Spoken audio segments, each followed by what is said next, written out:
आज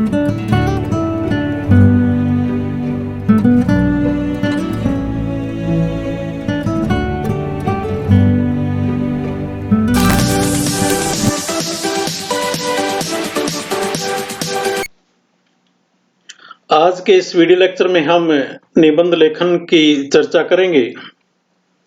तो प्यारे बच्चों, निबंध हमेशा आपके विद्यालय स्तर से, इसके अलावा कॉलेज स्तर और बाद के अंदर जब आप विभिन्न प्रकार के कंपटीशन एग्जाम्स देते हैं उसमें भी निबंध आता है और ये हमारे बहुत अच्छे मार्क्स लाने में बहुत सहायक और कारगर सिद्ध होता है। तो मुख्य रूप से निबंध का अर्थ होता है सम्यक रूप से बंधा हुआ या कसा हुआ एक ऐसी रचना जिसमें आप अपने विचारों को बिल्कुल एक सम्यक रूप से लिखते हैं।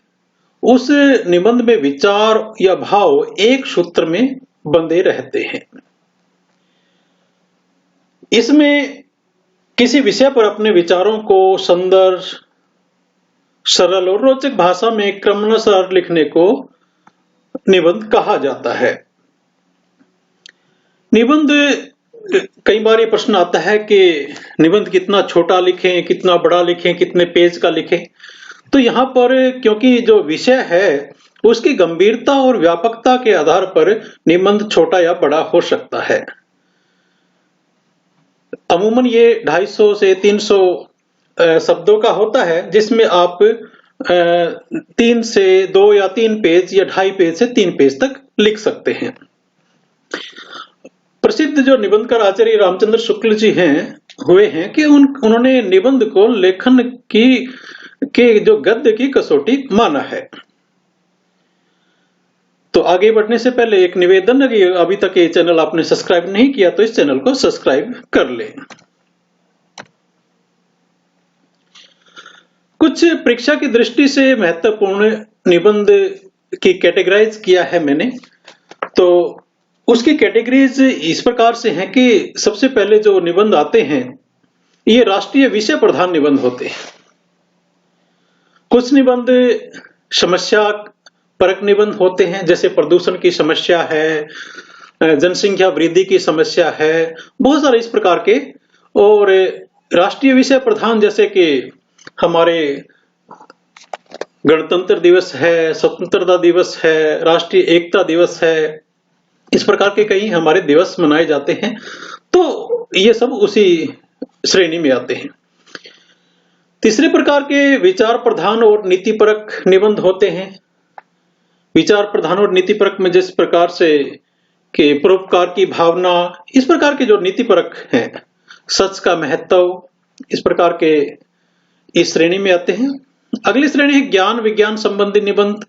इसमें कंप्यूटर का वर्तमान में क्या महत्व है, इस प्रकार का निबंध आ सकता है। या रेडियो, टेलीविजन, सिनेमा के बारे में और भी जितने प्रकार की सोशल मीडिया, उसके बारे में एक निबंध आ सकता है। तो ये इसी श्रेणी में आएंगे जिसमें ज्ञान विज्ञान संबंधी भारत की जो मिसाइल सिस्टम है उसके बारे में निबंध हो सकता है। और पांचवा होता है महापुरुष और व्यक्ति प्रधान निबंध, जिसमें हम महापुरुषों के बारे में महात्मा गांधी जी हैं, सरदार वल्लभ भाई पटेल जी हैं, नरेंद्र मोदी जी हैं। तो इनके बारे में आप निबंध लिख सकते हैं। ये इसमें एक अलग से श्रेणी होती है।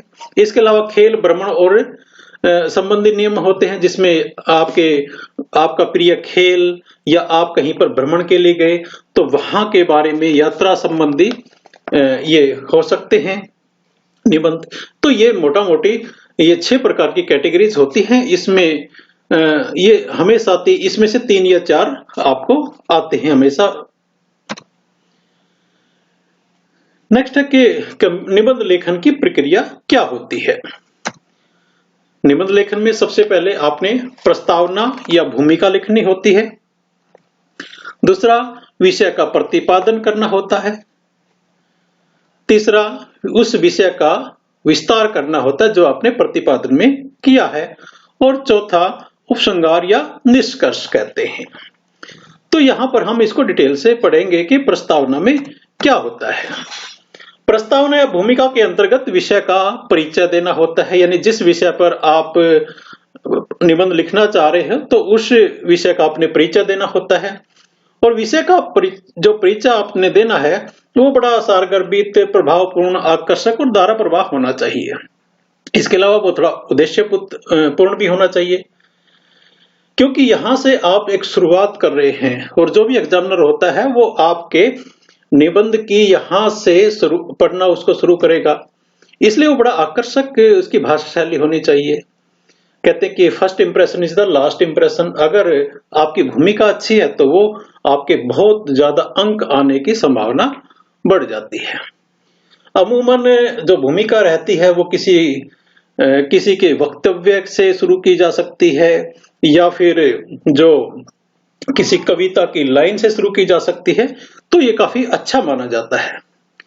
इसके बाद विषय का प्रतिपादन। विषय प्रतिपादन के लिए विद्यार्थी को अपने भावों को, विचारों को क्रमानुसार इकाइयों में विभाजित कर लेना चाहिए और अपने विचारों को एक एक बिंदु बनाकर लिखना चाहिए। यानी जिस विषय पर आप निबंध लिखने जा रहे हैं उस विषय के संबंधित सभी पहलू आपने सोच लेने चाहिए और उसका क्रमवार एक बिंदु अनुसार उसको लिख लेना चाहिए। इसके बाद उसका विषय विस्तार करते हैं, यानी जो आपने यहाँ पर विषय प्रतिपादन में ये बिंदु यहाँ पर लिखे हैं क्रम अनुसार, इन बिंदुओं को यहाँ पर विषय को रोचक, प्रभावपूर्ण और प्रमाणिक बनाने के लिए आप उनको यहाँ पर विस्तार देते हैं।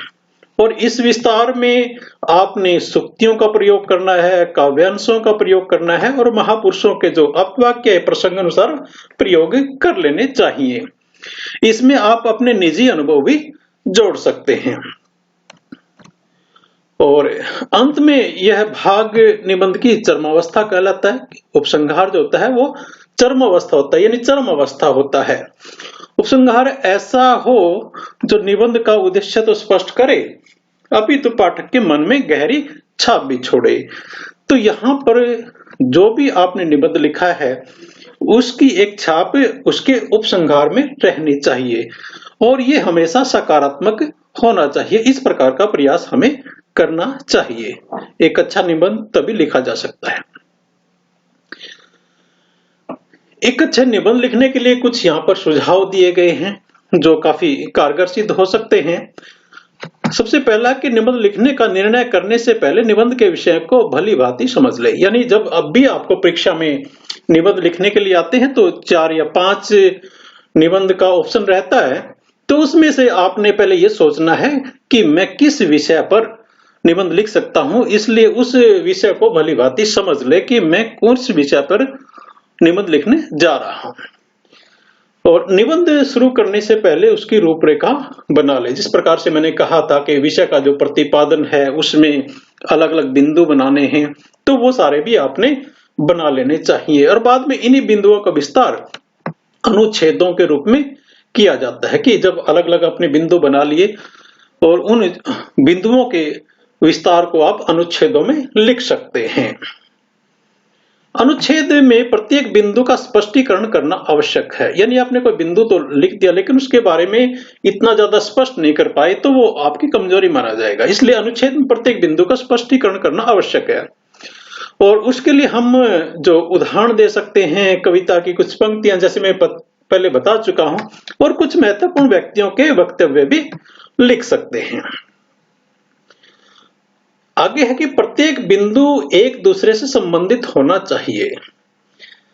यानी जो भी आपने विषय विस्तार में या जो भी स्टार्टिंग में आपने अलग अलग बिंदु बनाए हैं तो वो बिंदु उस विषय से संबंधित होने चाहिए। कहा जाता है कि जिस प्रकार से प्रत्येक मोती अलग अलग अपनी पहचान रखता है, लेकिन जब वो माला में गुंथ कर ही उसकी सुंदरता बढ़ती है, इसी प्रकार से अलग अलग बिंदु इंपॉर्टेंट हो सकता है, लेकिन जब वो एक विषय से संबंधित आप उसको लिखेंगे निबंध में तो ही एक अच्छा निबंध बन सकता है। निबंध की भाषा विषय के अनुरूप होनी चाहिए। सहज और बोधगम्य भाषा पाठक को अंत तक बांधे रखती है। इस बात का हमें विशेष ध्यान रखना चाहिए कि अगर आप खेल के विषय में कोई निबंध लिख रहे हैं तो उसकी भाषा खेल से संबंधित शब्दावली इसमें आनी चाहिए। अगर तकनीकी आप निबंध लिख रहे हैं, साइंस एंड टेक्नोलॉजी पे लिख रहे हैं, तो इसके साथ कुछ उसकी जो तकनीकी भाषा उसका भी ज्ञान होना चाहिए, लेकिन वो सहज होनी चाहिए और बोधगम्य होनी चाहिए, ताकि पाठक अंत तक उसके साथ बंधा रहे।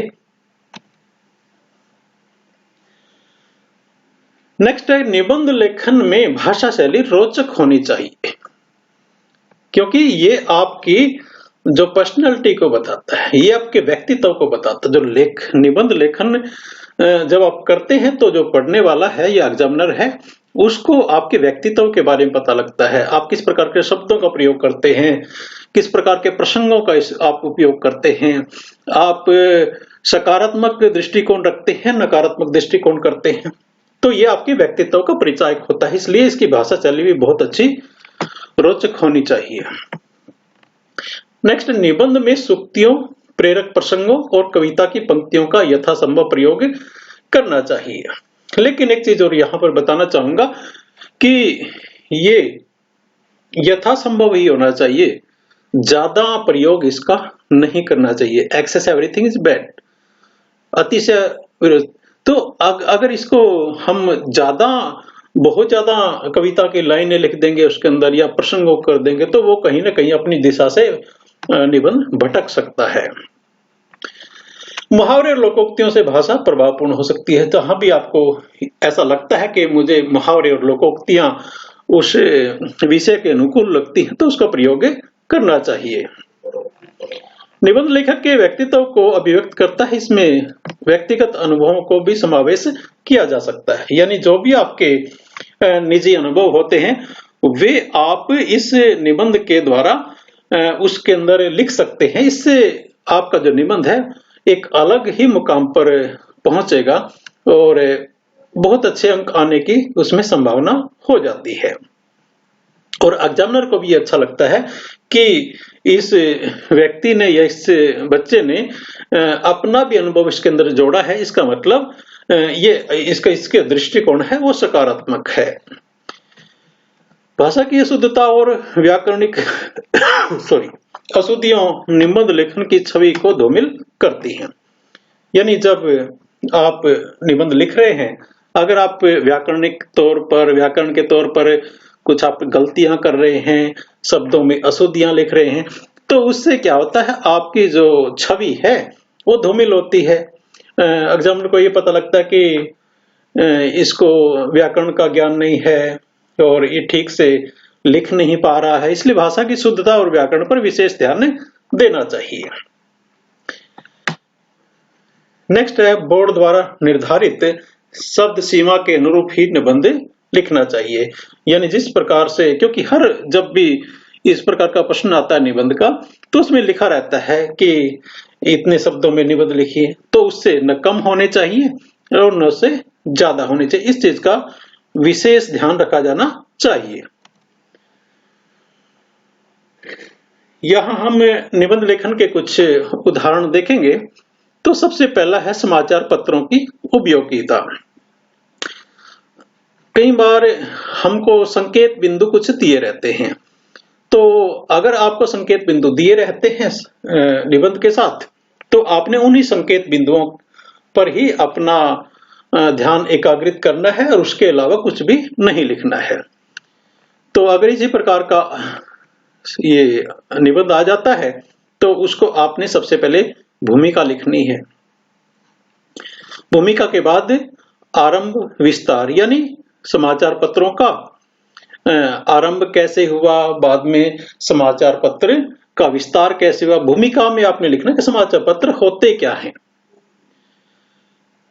और किस प्रकार से वर्तमान काल में इनकी क्या उपयोगिता है। आरंभ और विस्तार के बाद आपने इसका महत्व और उपयोगिता पे ध्यान देना है। यानी आज के वर्तमान युग के अंदर जब संचार के इतने बड़े बड़े साधन आ गए हैं, तो इनकी क्या महत्व है, क्या उपयोगिता है, और इसने अभी तक जो प्राचीन काल में इनका जो विस्तार हुआ था या आरंभ हुआ था, वो किस कारणों से हुआ था। शिक्षा के साथ समाचार पत्रों का किस प्रकार का रिश्ता है। बाद में आप लिख सकते हैं आगे के सामाजिक परिवर्तन में समाचार पत्रों की क्या भूमिका है, यानी समाज में जो परिवर्तन आ रहे हैं क्या उसके पीछे समाचार पत्रों की कोई भूमिका है या नहीं है। और बाद में समाचार पत्रों की चुनौतियां, क्योंकि आज सोशल मीडिया का युग है, इंटरनेट है, मोबाइल हर घर के अंदर आ गए, हर हाथ में है, तो समाचार हमेशा अपडेट रहते हैं। तो इस दौरान, इस दौर के अंदर समाचार पत्र किस प्रकार की चुनौतियों का सामना कर रहे हैं वो भी आपने लिखना है। और उसके बाद उपसंहार लिखना है कि समाचार पत्रों की जो ये यात्रा ही है वो किस प्रकार से रही है और आगे इसमें किस प्रकार के बदलाव आने की संभावना है। तो अगर आप इस विषय को इतने भागों में बांट कर लिख सकते हैं तो मुझे विश्वास है एक बहुत अच्छा आप निबंध लिख सकते हैं।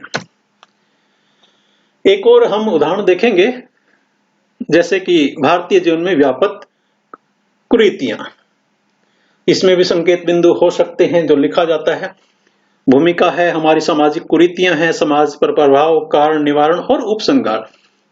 तो सबसे पहले आपने कि भारतीय समाज में जो व्यापक कुरीतियां हैं उनकी भूमिका के बारे में आपने लिखना है कि वो क्या हैं, कुरीतियां किसको कहते हैं और वो कौन कौन सी हमारी सामाजिक कुरीतियां हैं और समाज पर उनका क्या प्रभाव पड़ रहा है।